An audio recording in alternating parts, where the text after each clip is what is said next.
Alrighty, thank you all for coming. I'm Summer, I'm the curator here at the museum. Before we get started, everybody please take a second to turn off or silence your phones so we don't have any disruptions.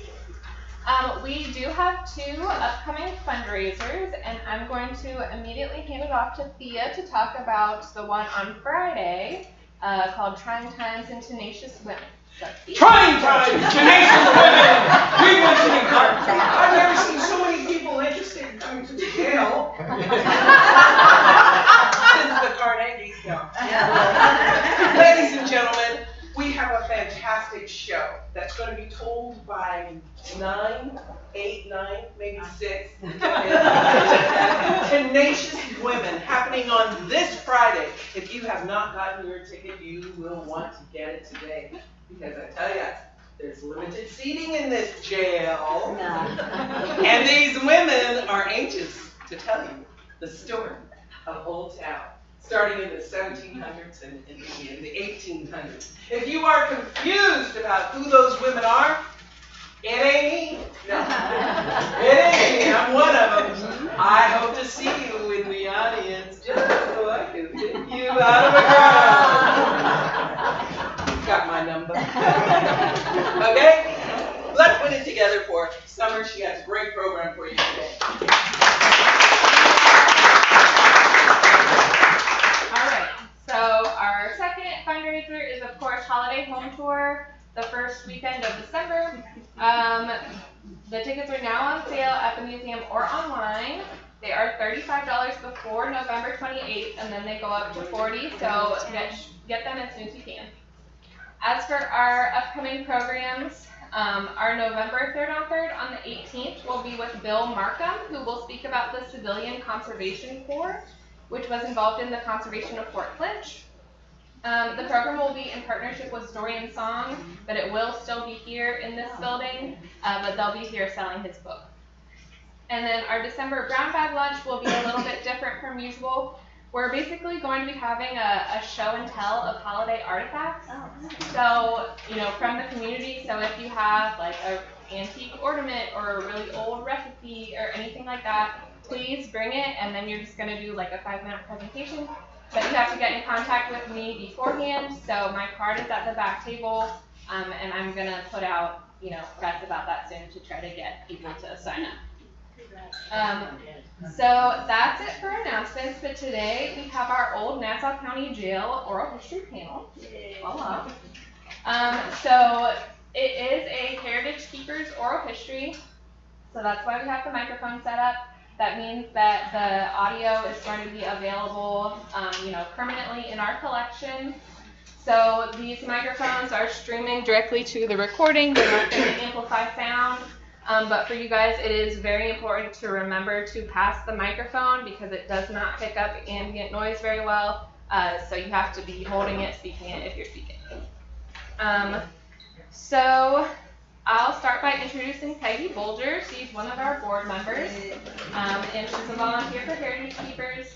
And then as we go, she will have each of you guys introduce yourselves. But before we start, I'm going to do a microphone check really quick.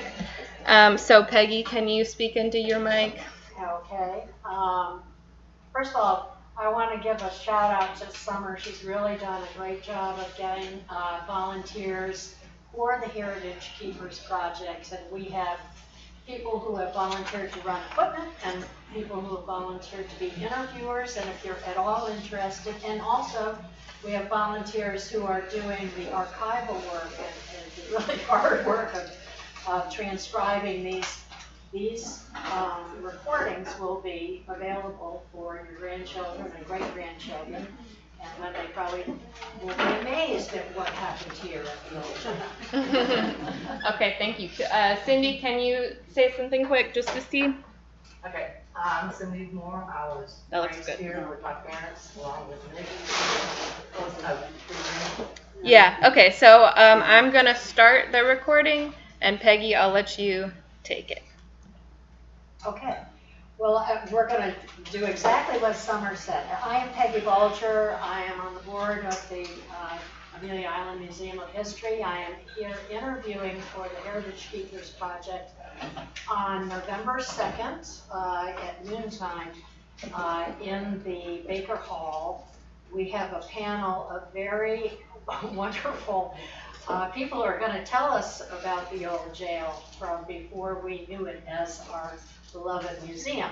So I'm going to ask each of our panelists to just introduce yourself, your name, and what's your connection with the jail, just quickly, and we'll pass it on down so we know who everybody is. I'm Cindy Moore, and I can't remember the years, but I lived here when I was a child. I think we moved in here, what, 67? 67. Nick Fionis, I got it. Nick Fionis, and I practically grew up here. I lived 4 blocks from here, but my best friend was Johnny Bodine, and his father was chief deputy. And so he would spend 4 or 5 nights at my house, and then I'd come spend 4 or 5 nights here at the jail. I'm Billy Taylor. My dad was a deputy sheriff here, and Cindy used to babysit my sister and I here at the jail. I used to come and play with Bonnie and her little brother Wendy at the jail, and I lived right over here on 6th Street, so I would come over to the jail for some really good entertainment. Hi, I'm Bonnie Tharr, and my father was Wendell Brooks, who was a chief jailer here, and our mother was actually the matron of the female prisoners here. We do have a lot of memories, but they're kind of like getting faded as we go. But I do remember a few things that we enjoyed here at the jail whenever we lived here. I don't remember all the years, but it was a great experience. And I am Susan Sturgis, and Wendell Brooks was our dad, and so we were here till it closed in '78. So we were here maybe 3 years. So I went through prom here and through the escape here, just different things. So we were here like the last 3 years before it closed. Hi, I'm Walter Sturgis, and I've been with the city police department for 45 years. And during that time, back in the olden days, all the prisoners had to be transported over here that were felons. The only people we kept back in the old days were misdemeanors, and all ladies as well had to be transported here to the jail here. And I can tell you some experiences, hopefully, that you will enjoy about some of the experiences back during that time. Good afternoon. I'm Brenda Brooks. Wendell Brooks was my husband. I didn't have the pleasure of being moms to these 2 girls until 13 years after the jail had closed. Hope you enjoy today. Thank you. To begin, I just wanted to give you the quick and dirty, history of this actual building, which we're going to be talking about, and the old Nassau County Jail. Really, the jail has been on this property since 1878. And so really from 1878 to 1978, this property housed a jail. In 1868, the Nassau County Board of County Commissioners began a process of creating a standalone jail. And in 1871, the deed for the property was signed by former Senator David Yulee. And so it was built in 1878. The first jailhouse started as a single-story wood frame house. We all know those wood frame houses don't really last very long. Anyway, that structure was expanded to 2 stories in 1884, and it was finally demolished. And a new jail building was constructed on this site in 1891. But significantly, that building was replaced by this building here, smaller, but in 1938 by the same architect, Roy Benjamin, who did the Peck High School. And so that's why all of a sudden we're brick. And it was built in what they call a modern style. And I think the modern style meant that the bricks are in different configurations on the outside. If you take a look, after you leave, look at the building and look at how the bricks are put. And anyway, the first building was expanded several times, I believe. And it wasn't just the jail, because, you know, I had no idea until recently that actually the sheriff, the jailer, and his family lived here. So it was a living quarters, it was a little bit of everything. So when a 1954 edition, which actually is one that I think this part of the building was part of that edition, maybe in 54, yeah.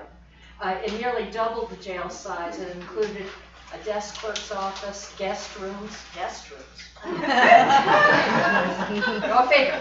Lockers and showers. So 4 cells and 2 day rooms for inmates were located on the first floor and 6 cells on the second. And there were separate areas for men and women and during segregation for black and white inmates during segregation. And in 1954, they actually got plumbing. Think about that.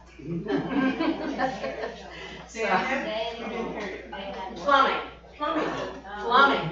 Yeah, not until 1954.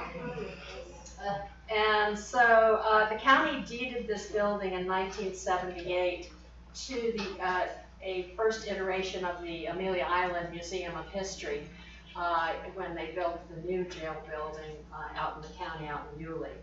And so that's just a quick and dirty of what's been here since the beginning, but there's been renovations, like in 2003 a major renovation, 2007 a major renovation, and those of you who have lived through it with us, you know that we just went through a major renovation in 2019 and 2020. So what we are really interested in is finding out, I was going to ask Cindy if you could just, and remember when you talk into that, it's just for the recording. It doesn't project out there, so talk loud. And so that's just going for the recording. But anyway, could you tell us what the layout was when you came in the 1960s? What was the layout of this jail? Okay, as soon as you walk in the door, the jail cells out there on the front, you walk in, to the left, there was 2 steel doors. One was for the cook, Betty, to serve the prisoners, and a door locked there, and then there was a steel door that separated us from the other side. So our living quarters was here, straight on back. We had, my bedroom was over here on the right, and then coming up close we had all our supplies, groceries. So we had 3 or 4 bags of groceries. You know, me and my mom, we went shopping to feed the people here. She was a matron also, but to the right was where they locked the prisoners up, the dispatch was. And then right after that, we had a step-down laundry room where the trustees washed all the clothes and done, you know, dishes and things like that. And then right after that, which, this is it, to the back, you have the trustees cell and then the women's section. So the trustees weren't locked up at night because back then, we had good prisoners. You know, we didn't have bad prisoners. We had county commissioners. We had 2 that got locked up, and they were trustees for a while. Topsy Smith and who was it? Smiley Lee. They took care of me. My parents, you know, they had a buzzer in there, and they would wake them up all throughout the night to lock the prisoners up, or you know, if there was anything going on. And then, like right after that, the women's section. I had the keys to the women's section. I took my friends back there. You know, we got back there, I showed them the showers, and, you know, my parents did my Christmas back there in themselves. I found it. And that's it. Okay, and does anybody else remember anything about the actual physical building itself? I'm just wondering, you had women's section, men's section, black, white section. But how many cells altogether did you have? I was never allowed upstairs. Oh. I couldn't go upstairs. So I never saw this part until I came back here years later. But do you know how many cells there were altogether? I would say probably at least 10 or 12, and Mike. Oh, yeah. Yeah, Like 10 or I 12? would think, I don't know, what would you might? I don't know the exact number of cells up there. The best I can remember upstairs, because we would come upstairs, Johnny and I, all the time, and, they had the bullpen, and that's where they had, you know, just several or 8 or 10 prisoners in the bullpen. But then they had individual cells, and I would think probably, the best I can remember, I would say probably a total of about 10 or 12 cells. How many prisoners at a time what would be the maximum capacity? American Beach on Sunday night. Yeah. Many as they could, you know, pack in. There was no, you know, you gotta remember it was a different time. I'm probably the oldest one up here, except if Walter would tell the truth. But, you gotta remember back then, it was a different Amelia Island. It was a different Fernandina. I mean, when I grew up, and I was born in 47, but when I grew up here, there wasn't 3,500 people on this island. There was nothing here.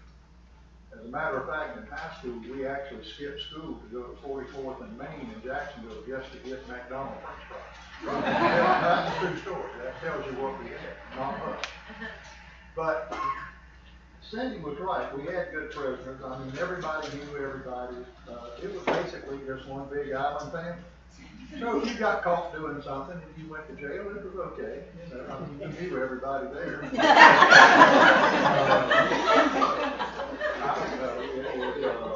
But Johnny and I, it was, we actually liked it, staying here at the jail. And like I said, this went on for years. He and I went in the military together on the buddy plan.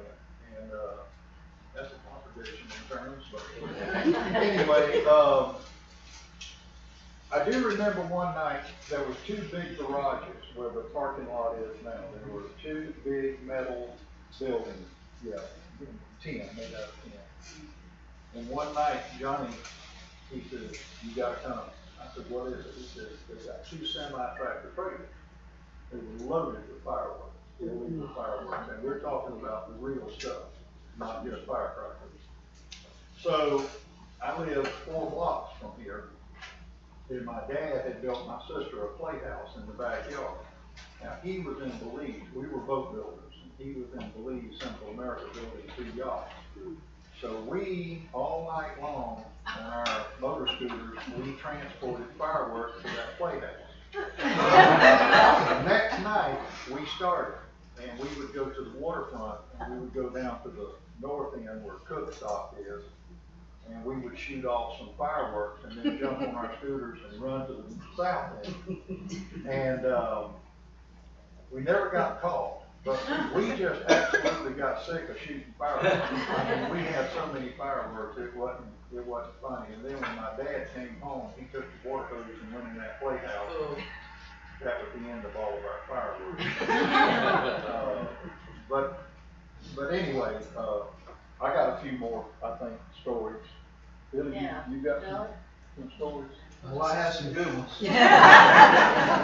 We'll be here all day if I tell them all, but I'll tell you the real ones that really stuck out and that were great stories. And one of the best stories that I remember about this place was involving her dad. It was one shrimp festival weekend. Now, we're hanging out over here for the entertainment. It happened. So, back then there was no windows in the jail cells. It was just bars. It was open air bars, you know, and they had radiators for heat, but no air conditioning. Shrimp festival weekend. All the girls are coming in town with little short shorts, and these guys are cat whistling out the window, hollering at it, and her dad kept telling them to get inside, shut up, leave them alone. Well, it didn't work, so he come inside the dispatch, which was down on the bottom down here to the right, and Miss McCormick was in there. He said, "Call the fire station," which was right around the corner here at City Hall now. He said, "Get Chief Douglas to bring me a roll of hose down here, some nozzle." So Herbert Douglas came down here with a roll of hose and a nozzle, and they hooked to the fire hydrant out there. So when they started cat whistling, Wendell started spraying with the fire hose in the window. And that was great. Her brother and I stood out there, "There's one," and Daddy was spraying. That was some good stuff. So in 1978, which I have a newspaper clip and I'd give it to the museum at one time, but if anybody would ever like to read it, I actually have the photograph and the newspaper article when they were bringing the last prisoners out of here, Wendell and my dad, and it was actually the guys that ran the shrimp boat up on the north end of the island full of marijuana on Thanksgiving Day 1977. So that was the last of the prisoners to come out here was those high-risk inmates. Susan, what, Bonnie? Bonnie, I'm sorry, Yeah. that's Susan. Okay, Bonnie. Well, I have like, I want to tell that we were talking about the guest houses and stuff. Well, those were mine and Susan's bedroom. So you actually had to come out the front gate, the door, and we buzzed out, and we went around the side of the building, and then there was like a room that had 2 bedrooms and a bathroom in it, and it was right below the bullpen.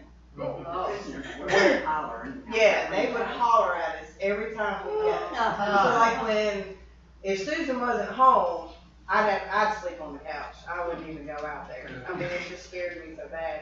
But I do remember the one time when there was a jailbreak. And so me and Susan were actually in our room outside. And he was talking about the 2 metal sheds and stuff like that. Well, we were in there cleaning our room, and then all of a sudden we had the door locked, and there was banging on our door. They were pulling and yanking on the door. So I was trying to hold the door. Yeah. I'm thinking it's the prisoner. It was really, we find out later it was my dad, but. The door, and you're just, cause he's yanking it back and forth, and your heart's beating. Yeah, And we were and screaming. then eventually afterwards, Mama calls on the phone and said it was Daddy trying to get in there, thinking we were the prisoners, we were the prisoners. And they escaped through that, that garage thing, that's where they were hiding in there. But that was really, that It was as so scary as traumatic it was. for us. It wasn't. It wasn't You were long never after that. scared We were, till then. yeah. I mean, we always felt safe. I mean, it's like we had a couple of the trustees, like a female, she would come in, I think her name was Kathy. She would come into the kitchen and we'd sit down and we'd talk to her and she'd, teach us about life. Don't do drugs, don't do that. Or you'll end up like me. She helped with homework or whatever we needed, to be done. She was really sweet. And then we had one time when the Methodist church, when a couple of men went in there and they tore up the church. And so they actually had them imprisoned here. Well, they actually took popsicle sticks and they actually made us Christmas presents from those popsicle sticks for me and my brother. I can't remember if Susan got something because she was older, but I mean, it was really cool. I mean, I don't have it to this day, but I mean, back then it was something that you wouldn't expect. I mean, like they said, they were really, prisoners, but they were really nice to us. I mean, we felt safe and secure until like the jailbreak.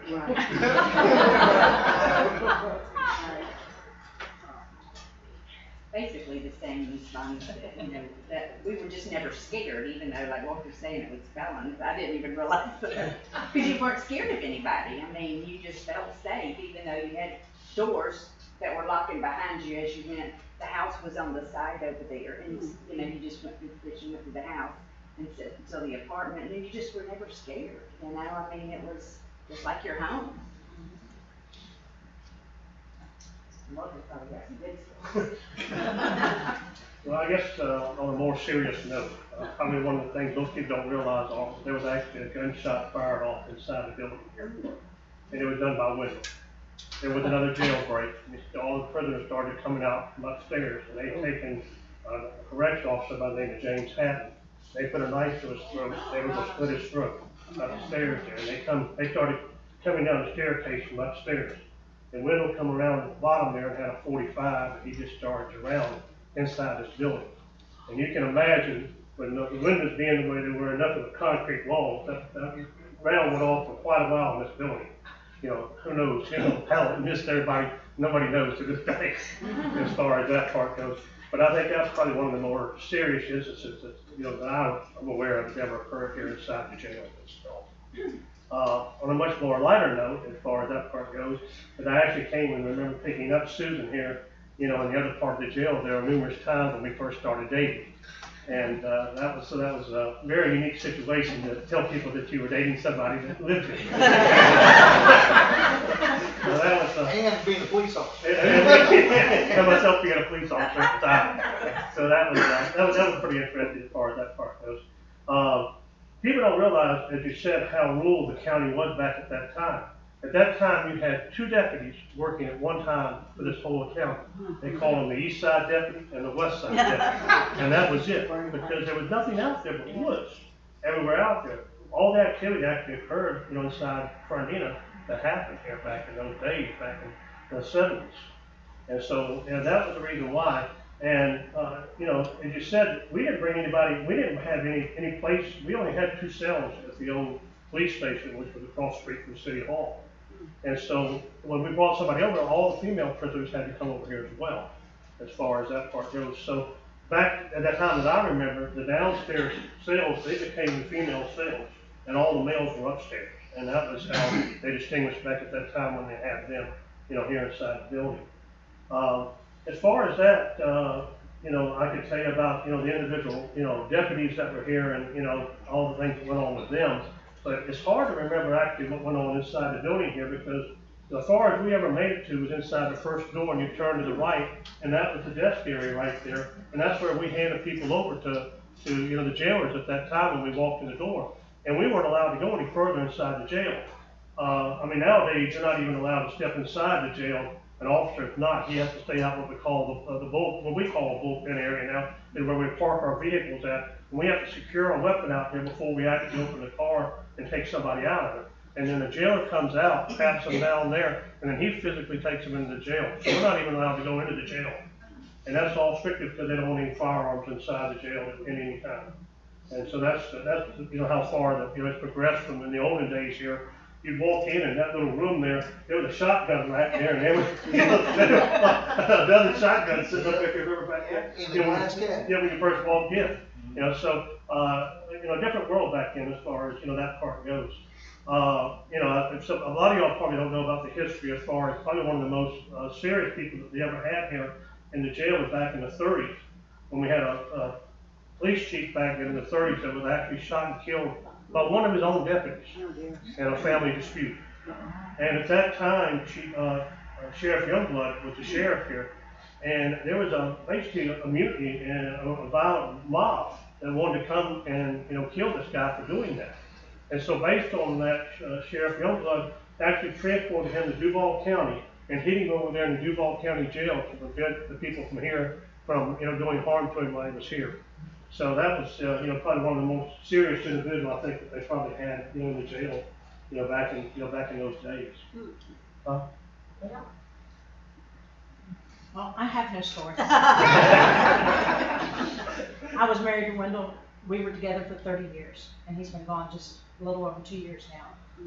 And he would be absolutely thrilled to know that his name can go into the history book here at the museum of being the last jailer here at the jail.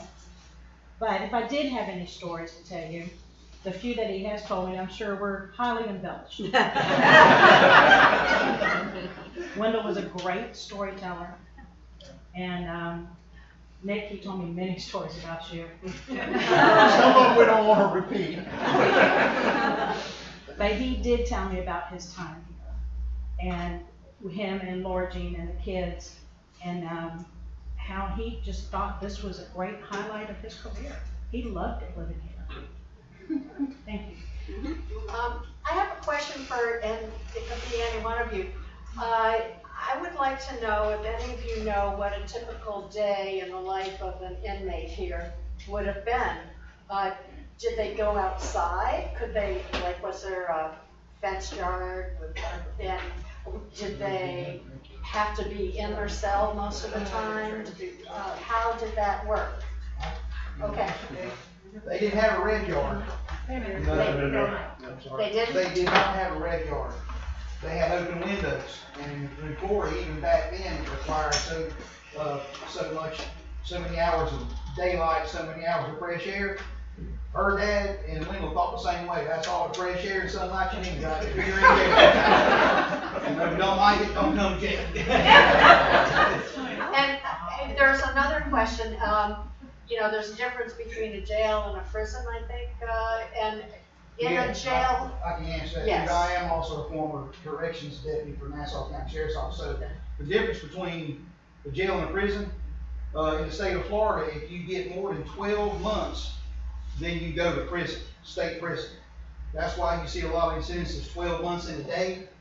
That's so the judge can send them to prison and get them out of the jailhouse. So anything 12 months down, you can do county time. Okay, I was wondering. Right, that's why it's always weird to hear 12 months in a day. That's to get them to prison. And I was under the impression there were some people who were like serial offenders on purpose. Yeah, I can tell you perfect. Harvey Jenkins. Harvey's printout would end up like. And I can tell you a lot of times Harvey wouldn't even get booked in. And this went on even at the other jail, which is now Bobby Moore Circle, which is now our old jail, second old jail. But Harvey, when he got cold, when he got hungry, he was either going to call us at the fire department to go to the hospital, depending on how many days he wanted to do. If it was going to be, just a day, we take him to the ER, he'd get fed, and Harvey run out the back door. If he knew it was going to be cold for a while, then Harvey would do like he did that day at Thompson's garage there and throw a chair through the window, and he's going to get some time in the jailhouse. Especially holidays. Yeah, that was Harvey Jenkins. God rest his soul. He was our little local guy that was in and out all the time. As far as what constitutes a jail versus prison, I guess that's a matter of opinion where you are. Are you locked up? If you are, you're in prison. Period. I remember we had a guy named Buck Johnson, and Buck and I ran the radio here every Wednesday night, and that was when your mom and dad they had Wednesday nights off. They went bingo. They did, yeah. And then my wife and I started going to bingo every Wednesday night with them. But one night, and Herb McHenry is here. One night, when you walked in the front door coming off of 3rd Street, like you said, to the right was that room and had lockers in there, and then there was the radio room. But the radio room had a half door, so they could open the top and the bottom was still locked or closed. Then behind that was like a bunk room, and they had a coffee pot in there, and they had some other things. Well, Buck was sitting at the radio, and he went to sleep like this, and I was in the back. And anyway, when something woke Buck up, because when I looked around the corner and I saw the sheriff, I just kind of backed up and went back into my little cubby hole. Well, Herb wore cowboy boots, and when Buck kind of woke up, he saw the boots, so he didn't move. He just said, "Amen." Now, you're the sheriff. What are you going to do? So, anyway, that kind of took care of all of that. But it was some crazy times here, but it was a lot of good times here too.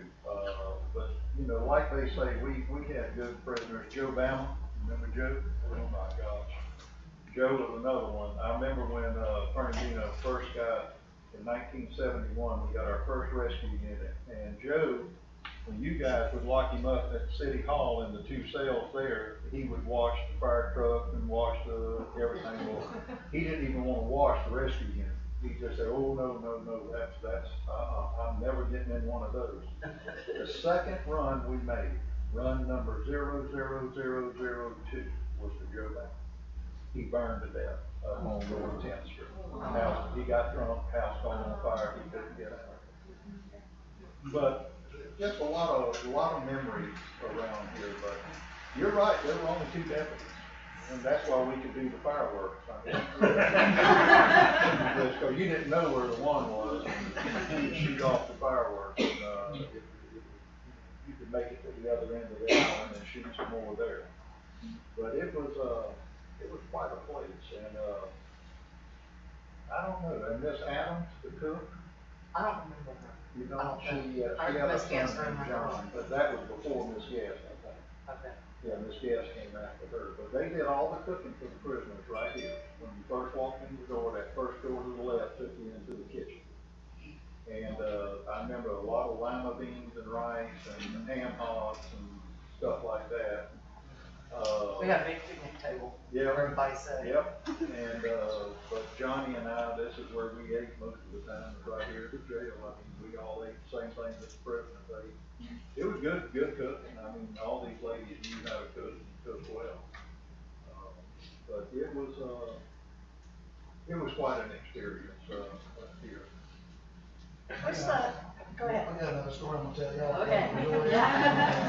There was a dispatcher here named Miss McCormick, Miss Mack. She was really, she was this big around, little tiny lady with a ball of fire and had a big mouth. If she tell you what was on her mind, she didn't sugarcoat it. So one night, my dad, Johnny Bodine, senior, Wendell and Mary and Connor had these guys, they broke up a fight up at the Palace Saloon, and one of them was real rowdy. And they went to fight this guy and booking. And Marion went to tattooing his head with a slapjack, because they didn't have tasers and stuff. And I mean, he was wearing him out, and they were trying to subdue this guy. And the slapjack stitching come out of it. This thing's full of ball bearings. And then ball bearings hit that concrete floor, and they're all wearing cowboy boots, and they're slipping and sliding and falling all over the place trying to get footing. And I'm standing outside on the steps. Like I said, it was entertainment for us, so we could look in there and see what was going on. And all of a sudden, the dispatch door swung open. Miss Mack said, "Will you please knock him out, kill him, or something? I'm trying to answer the phone talk on the radio here. Y'all making way too much noise."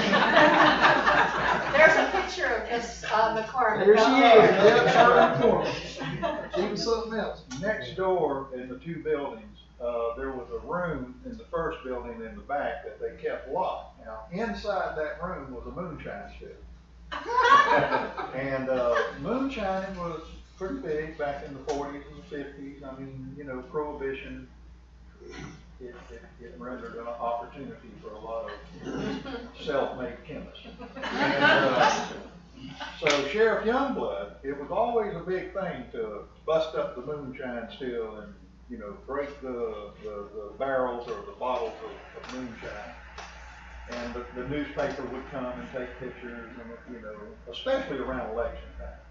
I don't know why they always found moonshine stills around election time. And most of the time, they found moonshine stills that no one was there. It was just, they were cooking, you know, but. Well, anyway, come to find out, they were busting up these bottles of moonshine, so Johnny and I had the bright idea of catching some of this moonshine and straining it to get the glass out of it, and then we could resell it. So, when they were breaking up the bottles right out here in front of the jail and on the street, we were either down there or over here trying to catch some of this stuff. And Johnny, he says, "I wonder how good it is." It was water. That's all it was water. So it was just a photo op. Well, the moonshine still went back in the building, and it was waiting on the next election. So, there was a lot, you know, going on, but things were different. I remember my grandfather. We were boat builders. We built all these shrimp boats, and but we had boats, and I remember I was about 6 or 7 years old, and my grandfather said, it was a Sunday, and he said, "Let's go down to the boat yard." So he took me to the boat yard, and there was a sunken boat by the dock, and the engine was exposed. Well, he told me, he said, "You get that engine running, and I'll make this boat like new for you." So I'd get a hammer and go down there and beat on that engine and call myself working. Well, he knew that somebody was stealing shrimp off of one of his boats. Now, we had a captain, and the captain came out of the fish house with a box of shrimp on his shoulders. And I'm down on the boat beating on this engine. And I remember my grandfather and him arguing. And the next thing I know, my grandfather just reached in his overcoat, and pulled out a pistol and shot him in the knee. Well, the guy goes down, shrimp goes everywhere.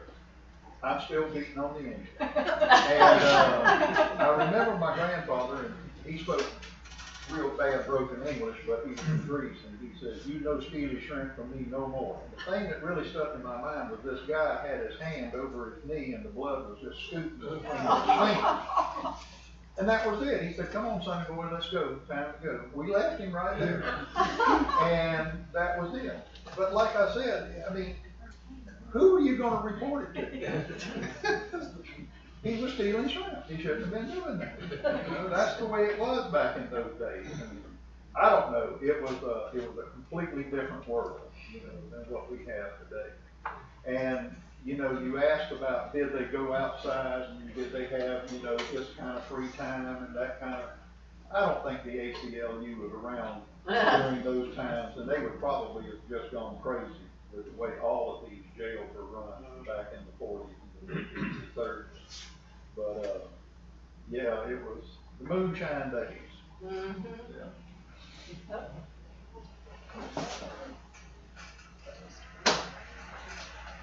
I love telling this story, so I'm going to get. And that is that up at the Methodist Church here at 6th and Center, they had a gentleman in there that was a professional wrestler, and the guy had gotten high on some drug back at that time. Probably was LSD.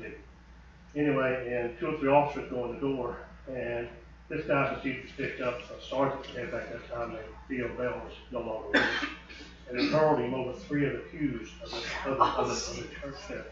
And it took about 6 or 7 of us to finally get on top of him and hold him down in there and get him in here. And he went upstairs and they put him in a cell up there. And he would get down to a 3-point stance and go from one side of the cell to the other side and hit his head into the bars. And you could see the rivets in the top of his head there, upstairs up here where he could do that. And it just shows you, you know, even back at that time, you know, we hear about all the terrible drugs now, but you know, we had our share of them back then too. But you know, but that was one of the, I remember that incident very well up here in the jail when he doing that, you know, and you know, the first thing everybody do is everybody say, you know, he's crazy, you know this way. But I don't know, you know what his intentions were back at that time, you know, other than just you know, do harm to himself. Maybe he thought he was gonna get out of jail then and you know go to the hospital or something. I don't know. Anyway, I love telling that story. That's one of the few that I have here from inside the jail here that said, you know, even back then, you know, as far as I ever made it was inside the door and inside the living quarters. But that was far as I ever made it here inside the jail.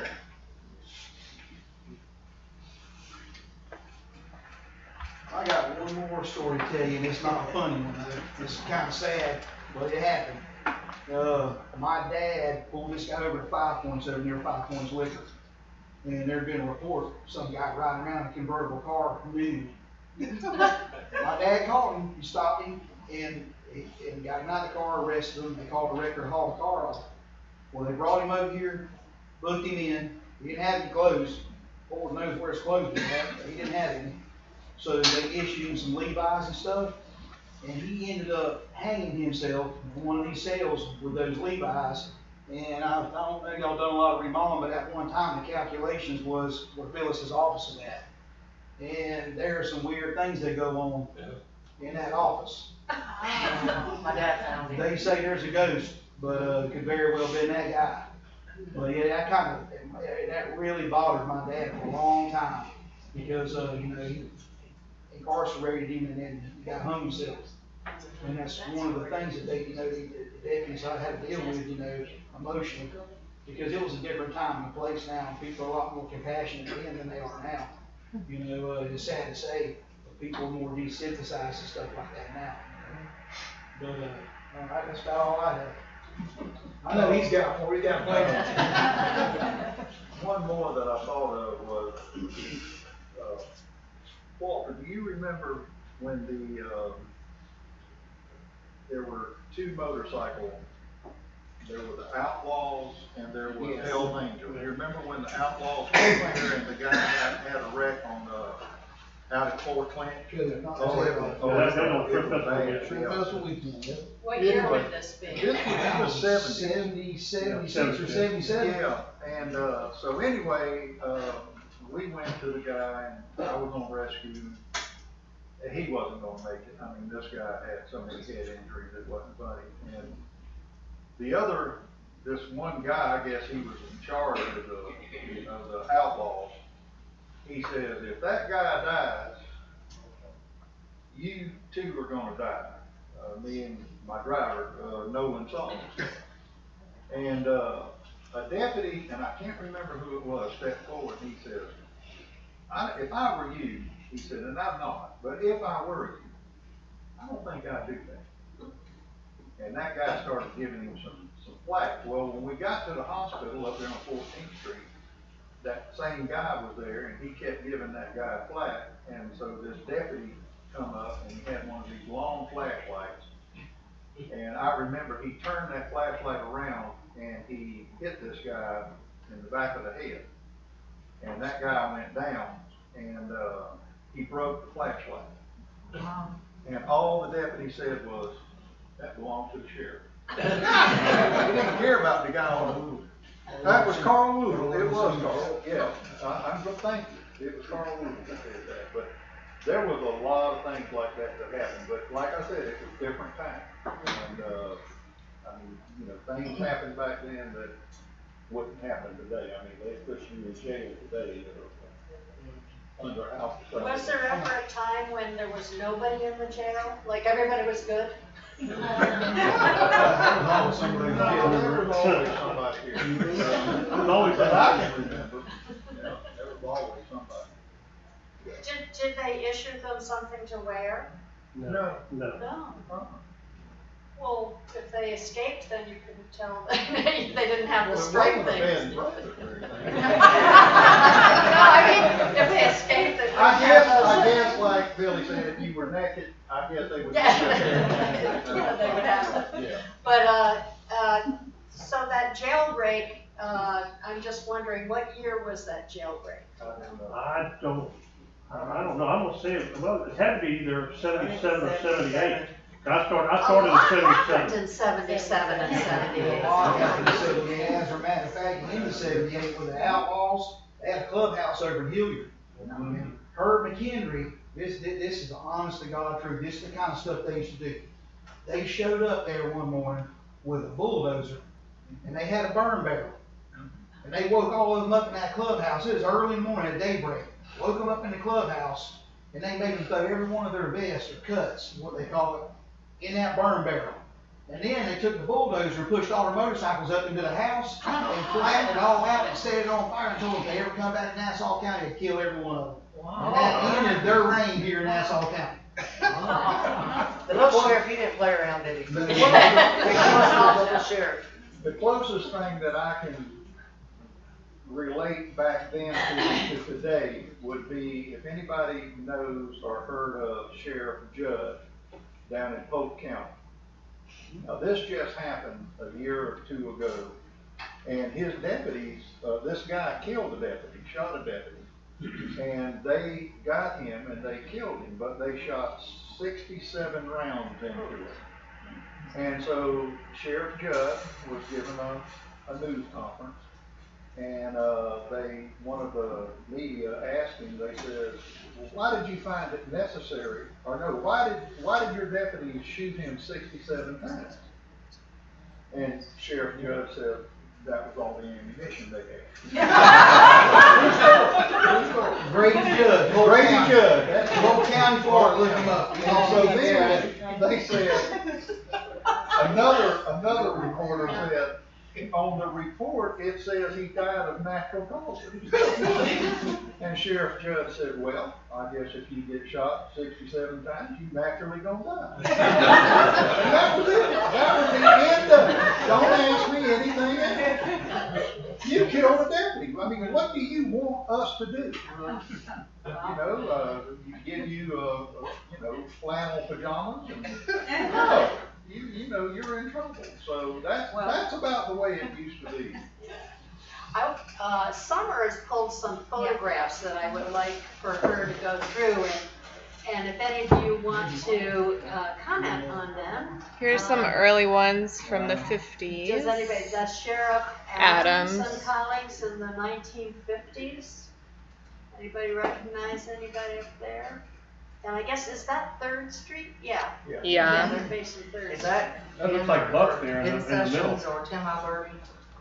That's being, no, that's not, no, it's too tall to be being, and hit 10 wasn't here then, so. Okay. Um, I think that's Buck Johnson over there. wife of Sheriff R.A. Adams, Sitting 1950s. outside the jail. That's that, over that's the front where, you know, Yeah. they have the little cage where you go in, yes. The one that's over on that. Yeah, that's over there on that street. Family of Sheriff R.A. Adams in their living room. Is that the same living room that where you had Cindy? No, What? that's, That is. is it? Well, I did see the thing, so yeah, That maybe. was like on the over side the of corner there, with yeah. there's a window that was out front. I don't and remember that that floor was was open like that though. And it doesn't, Sheriff Adams looks a little peaked.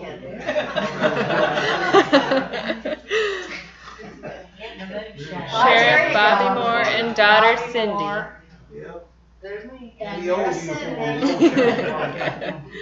Where, if I don't know if you're familiar with the museum layout right now, but where was the living room? When If you walk grab in- the mic. It's gone. When you walk in and to the left, we have the kitchen with the thing, then we had a door that you could push through. But we had it blocked by our couch, and then our living quarters was right there, and then my parents' bedroom. We had a supply closet here, and then my parents' bedroom was on the left, and mine was on the right. The bathroom was straight back. Yeah. If you came in the door that was over on that street, remember? Yeah, we built a kitchen, we added the Yeah. kitchen on to it Right, later but if on. you came in that door, you sort of went right into the living room. I have a question, because this is obviously Christmas and you've decorated and everything. Were there inmates at Christmas time and did you do anything for them or? You know, my mom cooked all the trimmings for Christmas, you know, so I don't think, you know, my parents were giving, but that's what they were, you know, I mean, he Yeah. may have. Daddy always worked, just like I said, we were right there, you know, I mean, Yeah. they just buzzing and we'd go over. So I think this living room we're talking about right now, is that where the pirate ship is? Over that way? Yeah, okay. I think. So if you go A down, little bit more that way. It was over that Yeah. way. Yeah. oh, okay. That's true. There was an addition on the side of the building too, a wooden addition, and that's gone, that got torn Yeah. down. Yeah, So it was more of like more of a facade out front, it was just a wooden addition. okay. When y'all were there and there, so part of that's gone, it's not even there. Yeah. Bobby and Hannah Moore. That's your kitchen. Right, and right out that door to the left where my dad's standing is the, when you go into the jail cell, to go into the right across is where the dispatch was. Yeah, that's taking you right into where the front door Mhm. Okay. still today brought it. And then right across, you would go into the radio room and everything. Okay. All right. And there, Alrighty, of course, so is Shirley that's- McCormick, cook and dispatcher. I love that. Oh, There's Wendell Sheriff Brooks. Wendell Brooks. So that's when you walk in the door, to the right is the dispatch, to the left, and see that steel door shut us off from, because I remember one, I guess, Shrimp weekend, this guy tore one of the churches, and they brought him in naked. And I remember them shutting the door on me, so I couldn't look outside, because they had to bring him up. We also had one, remember the one in the wheelchair? I don't know which deputy it was, but they brought him in a wheelchair. They took him to court. They go into the back of the courthouse, and we go in. He got up and ran away. I don't remember, like I said, I don't remember who the deputy was, but he got up and ran away.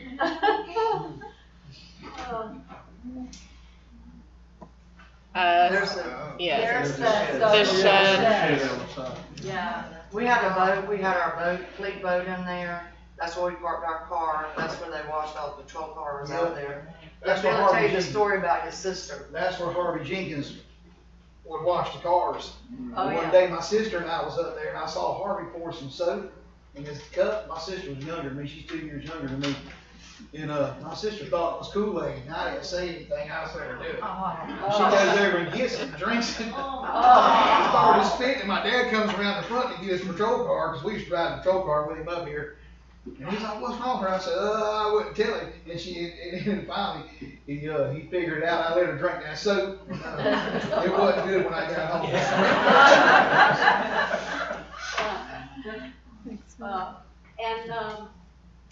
And this is, I guess, a picture of one of the cells before, the museum moved in.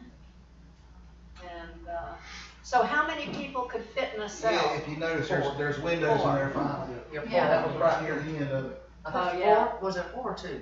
There was some of them 4, some of them were 2. Okay. And, you know, like I said, it did say in 1950s they got plumbing. So each cell had a toilet like they do in regular cells, or how was that? There was one down in the middle of the hall. So They would have to come down to get them out and take them down to use the restroom. And then sometimes if they got busy, they just put a bucket in there for them. Yeah, that's what I was thinking. You know, and then they take them down so they can dump the bucket. Say, well, now they gonna dump the bucket. I think that's my last picture. We have just a little bit left. Does anybody have a burning question? Priscilla. I understand that there were people that wanted to come into jail for whatever reason, but what's the average stay that some of the people would have here in the jailhouse? Would it just be overnight, or They had sentenced 4 well, days? we housed one prisoner. I think his name was Green, and he was a builder. He built me a covered wagon. But he was transferred from jail to jail throughout the United States because he was either part of the mafia or he was a witness to the mafia. And he stayed here, I don't know how long. Remember that? I mean, I don't remember how long, but he built me a covered wagon. He built me a stool that you could sit on. I tried to get that to the museum, but I think my ex-husband burned or something. I don't know. Everything I have of my parents I've donated here because I don't have no children. I'm the last in my line, so this is for them. And him and his wife were best friends with my parents. Yeah. So that's how we've known each other all our lives. Yeah. He's my pop. Yeah. Yep. I'm her adopted dad. I would say probably the most, you were asking, somebody was asking, as far as the most prisoners in here. Yeah. Probably at least in, my time, it was by far when the shrimp boat blew up down there on the north end of the island there at the jetties. It was, just some of the crazy things you might get a kick out of this is, we were told not to make an arrest unless we caught somebody with a garbage bag full. That's how much was down there. And the craziest things that they did down there, and we brought it in, and at the old city jail around here, we had marijuana, we had bales of it stacked up on both sides in our little back area back there where we used to dress and all. And you walk through there and you get high, so I'm sure it's probably the same way over here, as far as that, and bringing the prisoners in. But, by then, I mean, we were making, I don't know, 50, 100 arrests out there, and I mean, some of the crazy things that went over there, they actually took to start with to try to stop it. The first thing they did is they said they were going to spray it, and they sprayed, went out there, and I don't know whether they were killing or did it, and they said it would make all of them have diarrhea if they continued to smoke it. And that didn't stop any of them out there at all. The next thing they did, they went out there with a bulldozer and turned it upside down out there, trying to bury it out there. Well, they were digging it up out there, I mean, it was crazy, and that was, we had people, back then from all over. I mean, so, as far as people from, out of state and that type of thing being housed here, probably that was the biggest number of individuals. Yeah. Now, at Shrimp Festival, we used to keep a school bus in the back of behind the station, and we used to transport them in, to the county jail as far as, people from, for Shrimp Festival weekend. So you could drink in downtown back then. Well, see, that was the first, we never had a city ordinance against drinking in public here until the Shrimp Festival, and we had our first city ordinance called City Ordinance 553. And at that time, that's when we first started making arrests, but it was only good for that weekend. The rest of the year, you could drink. There's just the one weekend out of the year that you couldn't drink on the public streets there when it first started. So that was, so I'm sure back then, if far as the number of housing people here, if we, go back and look at the records, I would think that that's probably the most, most people that were housed here at that time, those two instances, that I can recall. Yeah. I have, he brought up the Gibraltar, the boat that ran on the beach, and I was on duty that day, but I stayed back. Huh? They don't know where you were on duty yet. You did. He's a firefighter. He's a firefighter. I was a paramedic with the fire department for 25 years, 28 years. But anyway, I was on duty, on rescue, so we stayed back, but the fire engine and all went. And I think it was the biggest marijuana bust in American history at that time. I'm not sure, but it was a lot of pot. But anyway, this is just a sidebar to that incident. That happened in November on Thanksgiving Day. The following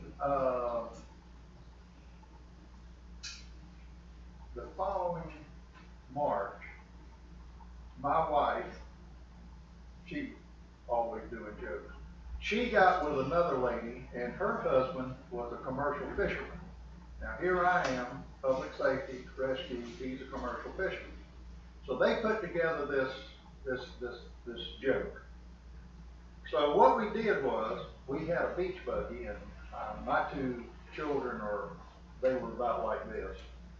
And my daughter now is 50, she's my baby. We had a beach buggy, and they had some kind of a thing to get down on the beach. So this is the way it went. We had a pocket full of dimes. They had a list of names and phone numbers, and we had a list of names and phone numbers. And we went to where Harris Teeter filling station is now. Well, that used to be Paul's Grocery, but there was 2 payphones right outside of that building. Now, it's 4:45 in the morning, okay? And this is the way the call went. What's your name? Paul. Paul. Hey, Paul, this is Nick. Look, a plane just crashed at Peters Point. There's money and pot blowing all up and down the beach. Don't tell anybody. Another one. Now they're doing the same thing. Well, after we called as many as we could call, we jumped in our buggies and we take off to Peters Point, and back then you could drive up in the sand dunes. So we drove up in the sand dunes, and we're just waiting. My God, here they come. There were people with, Jimmy Fender came with 2 black bags and a rake. Gary McHenry came, not for the money, not for the pot. He was a pilot. He wanted the dashboard out of the plane. Here they come. So we let them, I mean, they're looking all around, trying to find this plane and this money and this pot. Well, they took 2 big 10-foot poles, and they had a big king-size sheet that said April Fool. And so we blew the horn, and when they saw us and saw April Fool, now I mean it's 5:15 in the morning now, and that was something. There was a lot of them that they in the beginning they were mad, but after that they laughed about it. But the funny part was we actually made the Miami Herald. We don't know how we made the Miami Herald. So, Gibraltar was quite a big incident. We're hoping Billy knows somebody that might be doing a movie. Yeah, we're working on a project called 25 Tons. We've been working on it for a couple of years. With a guy named Travis Corey on Posse Films to actually make a movie about it. And I'm not going to mention his name because he's still alive, so you'll have to come back to me later on down the road when he passes on. But when he was a kid, he had a little grass cutting business. And Thanksgiving weekend, his mom and dad had gone out of town. And so we're just going to call him Joe. So Joe begged to stay back because it was leaf raking season. That's how he made his Christmas money. So they're gone. Shrimp boats hits the beach, and he's a young kid. He was my age, 10 years old. His aunt lived right next door, so he could stay at the house. Anyway, Joe gets this wise idea. to go down there because the police didn't want to pay him any attention because they're dealing with, quote unquote, my dad. All the hippies from New York and Miami were down here. And so he's down there with his leaf rakes and bags. He's getting his marijuana. He's getting in his bags and he's putting leaves on top of it. So he's just pulling his wagon. They're not paying him any attention. He goes home and washes all this stuff down, starts selling it to the high school kids. By the time his parents got back home, Joe had made enough money. He went down to the Western Auto on Center Street, bought a riding lawnmower, a trailer, and various other tools. He's sitting in the front yard. When his dad comes home, he said, "Dad, come, Joe." He said, "The grass business must have been good." He said, "The grass business was great." So after that, he went legit.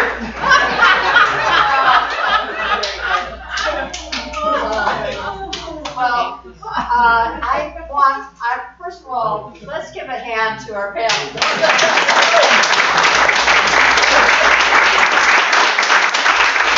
I know we could go on for a long time, and some of you who had a burning question, just come up if you want, but we do need to wrap this up for the Twitch broadcast, and thank you all so much. I knew this would happen. You know, he asked one question. Yeah, you all are really wonderful storytellers. I got one thing. There's Okay. a book that I donated. It was The Secret Life of the Lawman's Wife. The other curator, we had an interview with my mom years ago. The book is by B.J. Alderman, and it shows different inserts of what we did as my parents as jailers here in the jail. So I donated it to them, The Secret Life of the Lawman's Wife. It just does skits of different people that's grown up in county jails throughout the country. Yeah, well, thank you.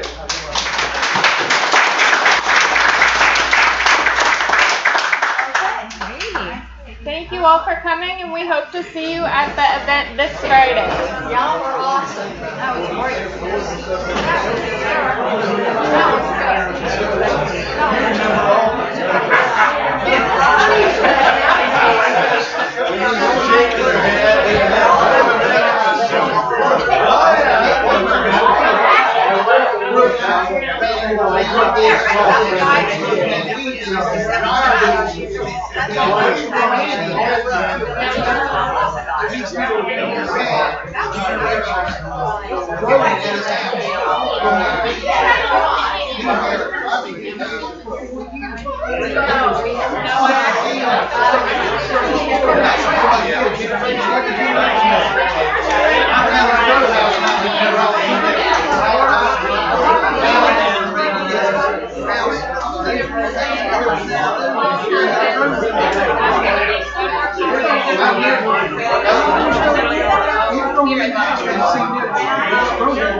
Thank